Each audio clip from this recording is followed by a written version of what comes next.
Hi everyone, let's look at my new and possibly preferred scenario as well as the existing scenarios on the medium and the low time frame count. So if we look at the bullish medium time frame scenario, we have an impulsive structure over here and then a wave 1 followed by a wave 2, and we then expect a very big 3 to the upside.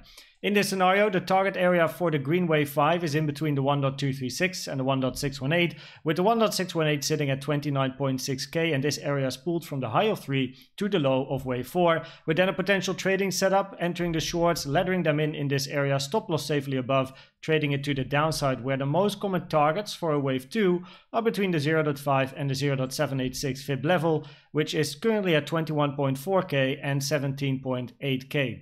The most common target by far is the golden pocket, also a nice confluence with this wave 4 for then maybe a little bit of a liquidity grab and then trading it to the upside. Now wave 5, the green wave 5 might already be finished. However, it might also not yet be finished, as my new scenario shows it is not yet finished and we have a little bit more upside to go.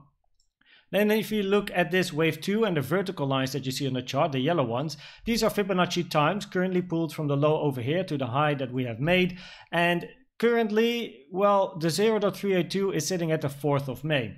Usually wave 2 will pass at least the 0.382 fib time level. So that would mean that if we are currently still corrective and not yet finding a new high, but we already started the correction, it should usually endure till at least the 4th of May, and the 1-to-1 is the 17th of July. Now, if we then zoom out and actually show you the bearish scenario on this time frame, we have a WXY with the Y targets being much deeper than the wave 2 targets, at least taking this low and actually preferably probably backtesting this area that we haven't seen since 2020. So basically between like 13 to 9k. And in this scenario, the target area for wave 5 is exactly the same. The support resistance area over here for then a nice potential short area is exactly the same. The short is the same. Stop loss, trading it to the downside, but in this scenario, the length of the short will differ because now you can hold it for longer to deeper targets instead of closing the trade somewhere in this area over here. And also a wave Y will take longer. So a wave 2, the yellow vertical lines over here, will take shorter than if we would go into a wave Y, which will take a lot longer till, well, one can imagine the end of this year basically. If we then look at the very bullish scenario on the medium time frame, we have the yellow wave 1 and 2 already finished as shown on the chart. So you have the wave 1 over here, 2 over here, and now we're looking for a very, very bullish move to the upside in a third wave, which then is a 1, 2, 1, 2, and this is the beginning of the very impulsive third wave to the upside. Now at the moment, I'm not yet really convinced about the volume, but let's just zoom into the scenario for a little bit, because this wave 2 over here didn't hit the 0.382, which is already a rare target, and not hitting it is even more rare. But with my new scenario, it actually works out, which I'll show you in a second. Then we have this blue 1 over here, and then another blue 2. And again, this blue 2, it hit the 0.382 fib, but not the more common targets below. However, in this scenario, we don't want to see price going to the downside and take these lows, because that for me would be pretty much an invalidation of this very bullish scenario to the upside, because this wave 2 then already took so long. We don't want to, have upside, downside again, take these lows, and it's going to be very, very messy. So yeah, not something we like to see. However, these lows over here will work perfectly fine with the new scenario that I'm going to show you right now. So if we look at the new scenario, it's actually something I haven't highlighted on my channel yet. In this scenario, we have again the green count, 1, 2, 3, 4, and then eventually wave 5 ending somewhere over here. However, looking at this final impulse, basically the green wave 5, everything works out really, really well. So if we go to the 1 hour time frame and actually show you in a little bit more detail what I'm looking for, usually in an impulsive structure, which is a 1, 2, 3, 4, 5, wave 3 tends to be the wave that is extended. However, in this scenario, wave 1 is the one that is extended with also the highest amount of volume. So currently this is an extended wave 1, followed by then a wave 2, 3, 4, and 5. Now let's look into the target areas for a wave 2, 3, and 4, and then eventually 5 to give you a little bit more detail, and as well like educate you a little bit on how this actually works, an extended wave 1. So if wave 1 is extended, like we currently have here with a 1, 2, 3, 4, 5, the most common target for a wave 2 retracement is in between the 0.236 and the 0.382. And as you can see, price has been hanging around in this area and then continued to the upside. Perfect. Very, very, very good in this scenario. Then we have this blue wave 3.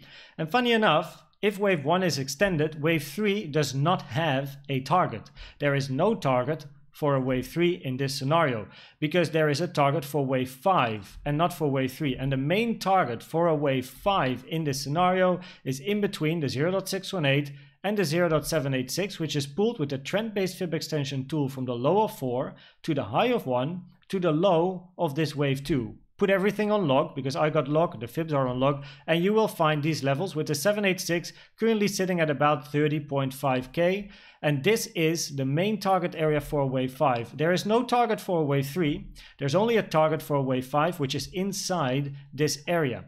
And if we now look at wave 4, the most common target area for a wave 4 in an extended wave 1 impulsive scenario is the 0.382 and the 0.236. And as you can see, very, very, very well respected before we now start to move to the upside. And we already hit this target box over here, but with my more low time frame count, I'll show you if this is actually finished or not, or at least, of course, my opinion based on Elliott Wave knowledge. So yeah, this is very interesting also because we have a couple of confluences that might be very good to hit in this potential wave 5 as a more like detailed target area. Could be nice to hit the weekly, and the weekly naked point of control are around 30k. Of course, 30k also a very psychological level, a very round number, very, very nice indeed. And currently we actually rejected on the time naked point of control, as you can see over here. So yeah, this area over here is going to be very, very important. And of course, the potential short setup for this particular scenario is to ladder the shorts in this area and then eventually trade it to the downside for either a wave 2, because then this can be a yellow wave 1 and then we trade it for 2 before then a big 3 to the upside, or this is going to be a red X and we trade it all the way down to much, much lower prices. So yeah, it's a very, very interesting scenario, this one. And let's then go to the more lower time frame. First, I start again with the more lower time frame, very bullish scenario. I'm still not a very big fan of the volume. Like, yes, we have a little bit of volume. It's increasing over here, but it's still, if you compare it to some of the volume pushes over here, it's still quite slacking. Someone in my Discord group very rightly mentioned that usually volume, of course, is coming later. Like if you have a big push of volume, it tends to be a wave 3, and that is absolutely correct. And you want to enter in a wave 2, right? And not in the wave 3, because then it's, you know, you're all basically missing the move.